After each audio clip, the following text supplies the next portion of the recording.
Hello students, welcome to Magnet Brains Hindi medium. मैं लाली वर्मा आप सभी विद्यार्थियों का दिल से स्वागत करती हूँ। साथ ही आशा भी करती हूँ कि आप सभी स्वस्थ होंगे, खुश होंगे और बहुत अच्छे से अपनी पढ़ाई कर रहे होंगे। प्रिय विद्यार्थियों, ध्यान से वीडियो देखा कीजिए ताकि जो आपकी हिंदी पाठ्य पुस्तक है दिगंत भाग 2, उसमें जितने भी पाठ शामिल हैं, चाहे वे गद्य खंड के हों चाहे या वे काव्य खंड के हों, जब ध्यान पूर्वक आप सुनेंगे समझेंगे तो बहुत अच्छे से समझ में आएगा। साथ ही साथ अपने मित्रों को लिंक शेयर अवश्य कीजिए ताकि वे भी जान सकें, सुन सकें, समझ सकें। हमने अपनी पाठ्य पुस्तक दिगंत भाग 2, जी हाँ, बिहार बोर्ड के पाठ 6 अर्थात 6 पाठ पूर्ण कर लिए हैं और आज हम करने वाले हैं पाठ 7, जी हाँ, जिसका नाम है पुत्र वियोग। ये एक ऐसी कविता है, बताऊंगी कैसी कविता है। लिखी है सुभद्रा कुमारी चौहान जी द्वारा, जिसमें कवयित्री ने, आप लग रहा है आपको कि पुत्र वियोग का क्या अर्थ है। पुत्र से बिछड़ना, एक मां के लिए उसके पुत्र से बिछड़ना कितना दर्द भरा होता है, ये तो सिर्फ मां ही समझ सकती है। तो आइए सबसे पहले हम चलते हैं कवयित्री के परिचय पर। सुभद्रा कुमारी चौहान जी का जन्म नाग पंचमी के दिन 16 अगस्त सन 1904 को इलाहाबाद उत्तर प्रदेश के निकट निहालपुर गांव में एक संपन्न परिवार में हुआ था। कब हुआ था? 1904 को। कहां हुआ था? इलाहाबाद उत्तर प्रदेश में। ठीक है, तो इनका जन्म हुआ था 1904 में निहालपुर गांव में संपन्न परिवार में। आपने ये देखा होगा कि कवि, ठीक है, और इसका स्त्रीलिंग होता है कवयित्री। लिखते कैसे हैं? कवयित्री। ये होती है कवयित्री की सही स्पेलिंग। तो इसको याद रखिएगा, कभी कभी विकल्पों में पूछ लिया जाता है कि कवयित्री की सही वर्तनी है कव। पहले आप कव लिखेंगे, कवयित्री, यही सही है जवाब। कब हुआ था जन्म? 1904 में। कहां हुआ था? उत्तर प्रदेश के निकट निहालपुर एक गांव में एक संपन्न परिवार में, अर्थात भरे पूरे परिवार में सुभद्रा कुमारी चौहान जी ने जन्म लिया। सुभद्रा कुमारी को बचपन से ही काव्य ग्रंथों से विशेष लगाव एवं रुचि थी। आपका विद्यार्थी जीवन प्रयाग में ही बीता। अल्पायु में ही सुभद्रा की पहली कविता प्रकाशित हुई। बहुत छोटी आयु में, अल्पायु मतलब जब बहुत छोटी ही आयु में थी तभी उनकी पहली कविता प्रकाशित हो गई। देखिए आप कि जिन्होंने बचपन से ही लेखन के प्रति अपनी समर्पण भावना दर्शाई है वो इतिहास तो रचेंगी ही। आज हम उनकी रचनाओं को पढ़ रहे हैं। सबसे प्रसिद्ध रचना कौन सी है सुभद्रा कुमारी चौहान जी की? जल्दी बताइए, मैं आपके उत्तर की प्रतीक्षा में हूं। सबसे प्रसिद्ध रचना कौन सी है?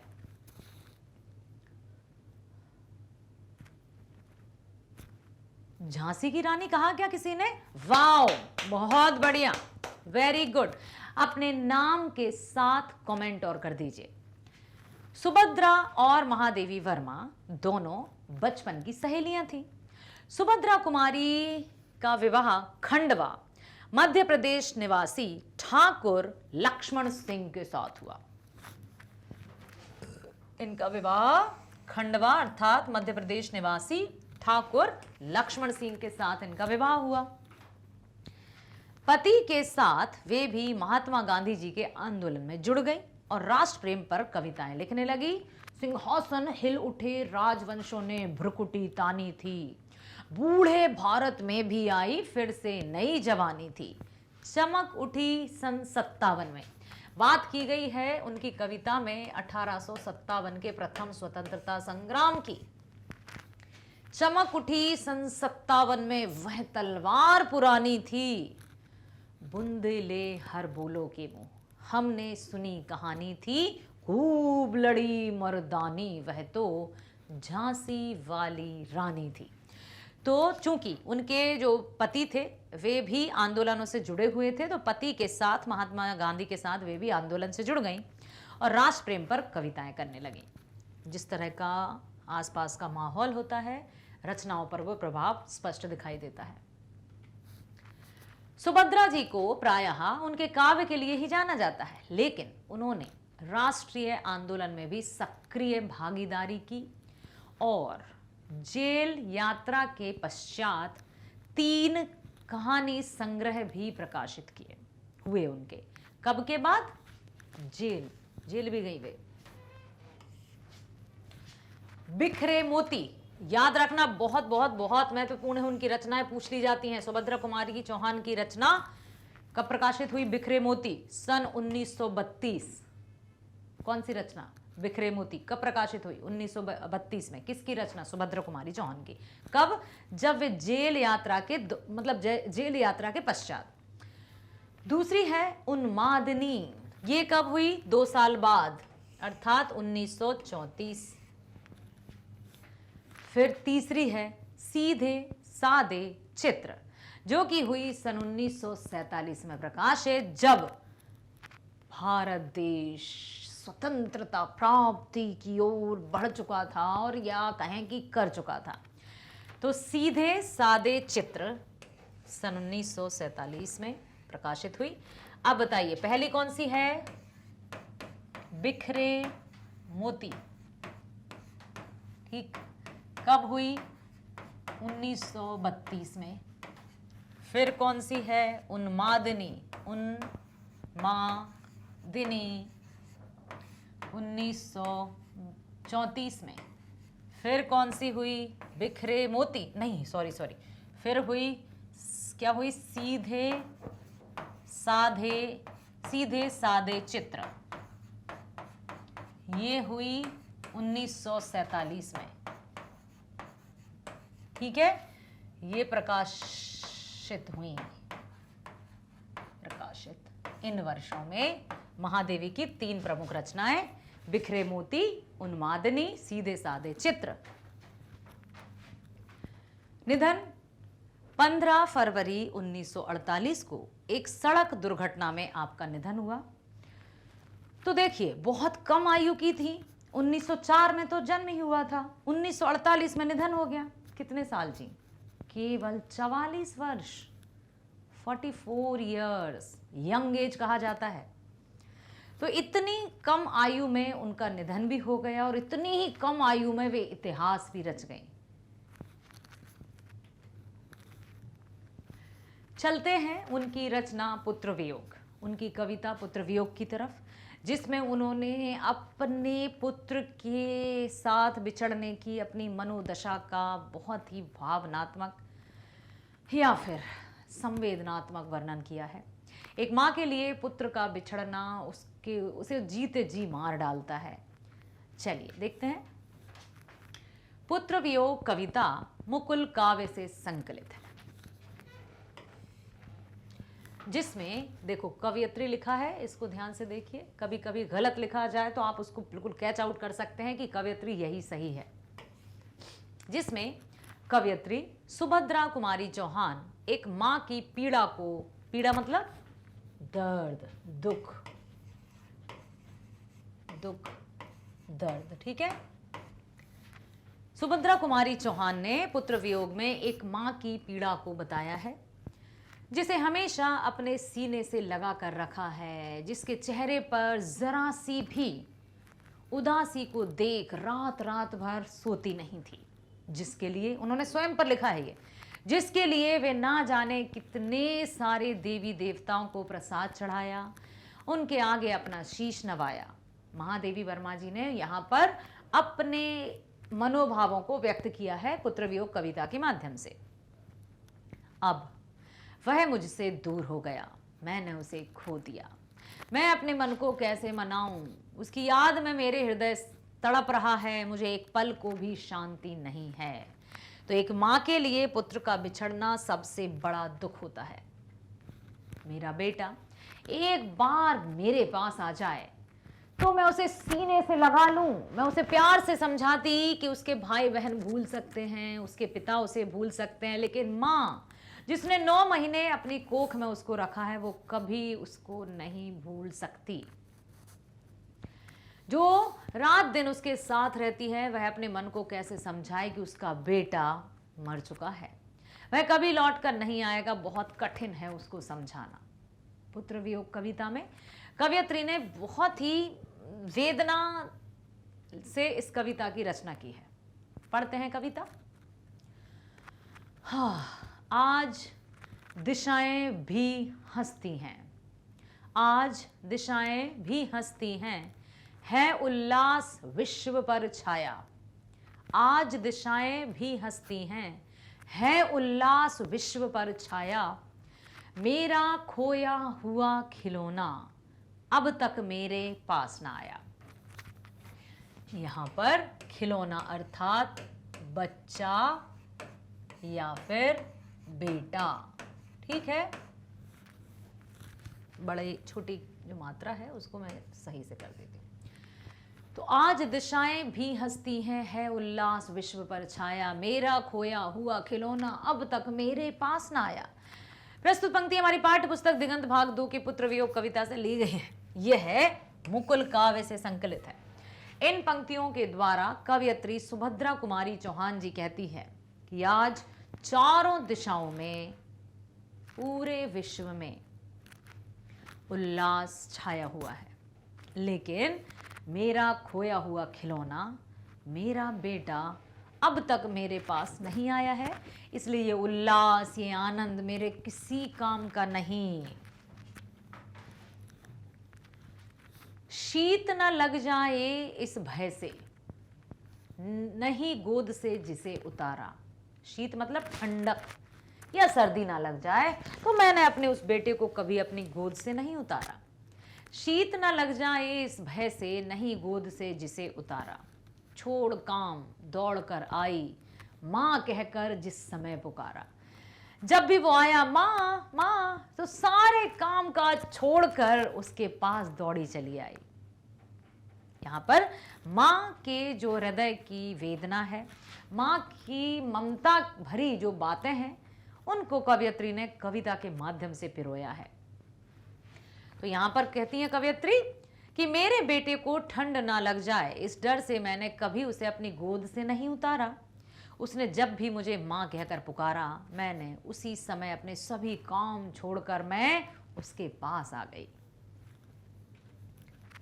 थपकी दे दे जिसे सुलाया, जिसके लिए लोरियां गाईं, जिसके मुख पर जरा मलिनता, देख आंख में रात बिताई।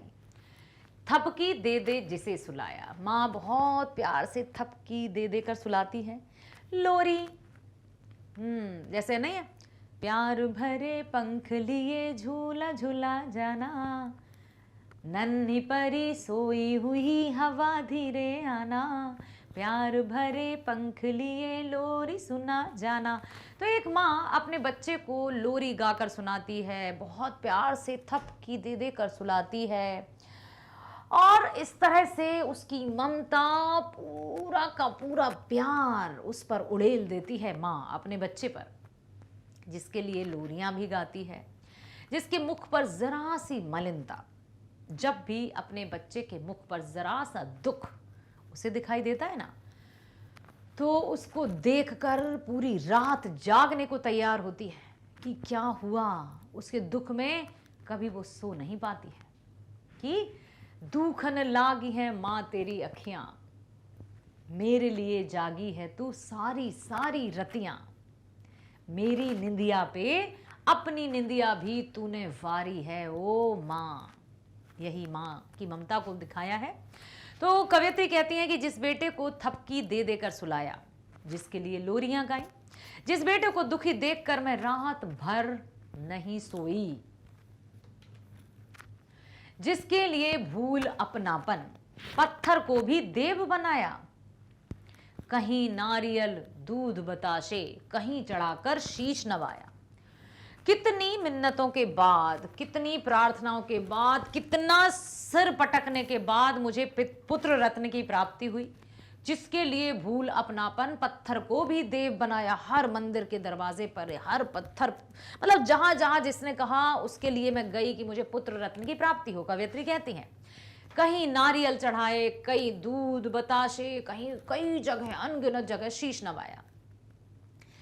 तो इसमें कहती हैं कि जिस बेटे के लिए अपनी खुशियों को भूल गई, एक पत्थर को भी भगवान मानकर नारियल, दूध, बताशे और बहुत सारा चढ़ावा चढ़ाया, सभी देवी देवताओं के आगे अपना शीश भी नवाया, फिर भी कोई कुछ ना कर सका।